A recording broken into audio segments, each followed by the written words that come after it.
Hi friends, welcome back to Mangalorean Taste Buds by Asha. Today I'll show you how I make brinjal masala or wangi masala. This is a Maharashtrian style of preparation using coconut and onion and other spices. This type of preparations are made for special occasions. Baby eggplants or small eggplants are used for this dish. This is best served with jawar bhakris. You can serve it with rotis, puris as well as paratha or naans. In Tamil Nadu, eggplant curry is served with biryani. Even in Hyderabad cuisine, bagara baigan is served with biryani. In fact, I feel it is a must. It is a very versatile vegetable. It can be used in any forms like curry, sambar, dry sabjis, grilled, roasted, or fried. It is a perfect combo with potatoes or drumstick. So let's check out the ingredients. If you haven't subscribed to my channel, please do subscribe. If you are new to my channel, a warm welcome. If you like this recipe of mine, do give a thumbs up and click the like button. If you like this recipe and you have tried it, please leave a comment in the comment section below. So let's get started. Here I have taken 1 teaspoon of fennel seeds or saunf, 1 teaspoon of cumin seeds, half teaspoon of peppercorns, 3 teaspoons of coriander seeds. You can use powders also. 3 cardamom, 4 cloves, 2 small pieces of cinnamon stick. This is 1 medium to large onion roughly chopped. Add a little oil and fry till it is soft and golden in color. It will take a couple of minutes. See that it doesn't change its color to dark brown, otherwise the masala will change its color too. Add around quarter cup to half cup of coconut. This is copra, dry coconut. You can use fresh if you do not have suka copra. Don't add more, then you will get more of gravy. Now roast it for a few seconds. Add 3 green chilies,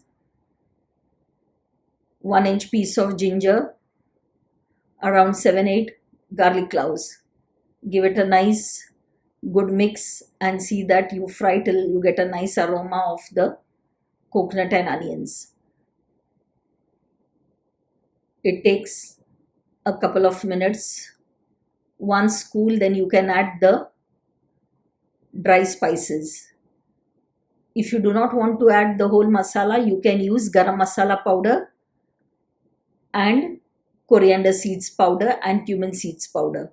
This is roasted gram powder. That is the chana dal, roasted chana dal. 2 tablespoons. I have taken 2 tablespoons and powdered it. This is 2 Kashmiri chilies and 3 Bedgi chilies. This is 1 large tomato, 1 large onion, 3 green chilies and a few curry leaves. These are all finely chopped. This is around half cup of roasted peanuts. This is 8 baby brinjals. I have slit them in the center. Soak it in water till further use. This is the ground masala. Do not add much water while grinding.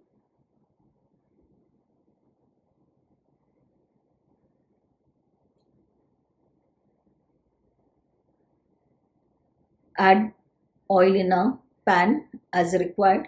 Add 1 teaspoon of cumin seeds, half teaspoon of hing or asafoetida.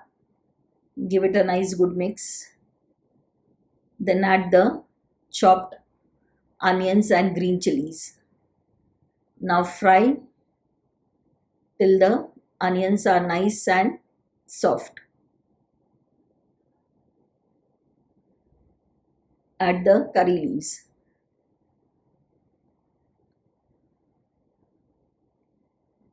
Do not brown them, but they should be soft. Since it's a brinjal preparation, it takes a little more oil for cooking. Add the chopped tomatoes and fry till the Tomatoes are nice, soft and mushy. It will take around 3 to 4 minutes of cooking time on slow flame. Add a little chopped coriander leaves. I use the stems also because they are very flavorful. Use the tender stems only. Fry it till everything is well combined and the tomatoes are soft and mushy, not very mushy. Now add the ground masala and keep on frying till the masala leaves the sides of the pan. If you are using masala powders, spice powders, at this point of time you can add it and only grind the onions and coconut. Add salt. I have added 1 teaspoon of turmeric powder also. Add salt as per your taste. Now add the brinjals and fry for a couple of minutes. Once you add the brinjals, you have to be very gentle. Now, once everything is well combined and the masala has coated the brinjals a little and the brinjals have slightly changed their color, then you can add water as per the required consistency. If you are serving it with jawar bhakris and all, you require a little more gravy. Even if you are serving it with rice, you require a little more gravy. Once the brinjals are cooked, add the roasted peanuts. The brinjal should be fully cooked but not mushy. It should retain its shape. Add chopped coriander leaves. Best served with jawar or bajra bhakris. Even you can serve it with rice rotis, ragi rotis. Do give it a try. I'm sure you too will enjoy this wangi masala or brinjal masala. Thanks for watching. Please like, share and subscribe to my channel. And do not forget to click the bell icon to get notified as and when I upload a new recipe. The list of ingredients is given in the description box below. So my dear friends, hope you have enjoyed this quick and yummy recipe. Stay tuned for more such interesting recipes. Till we meet again, check out my other recipes at Mangalorean Taste Buds by Asha. Bye, see you soon with a new interesting recipe.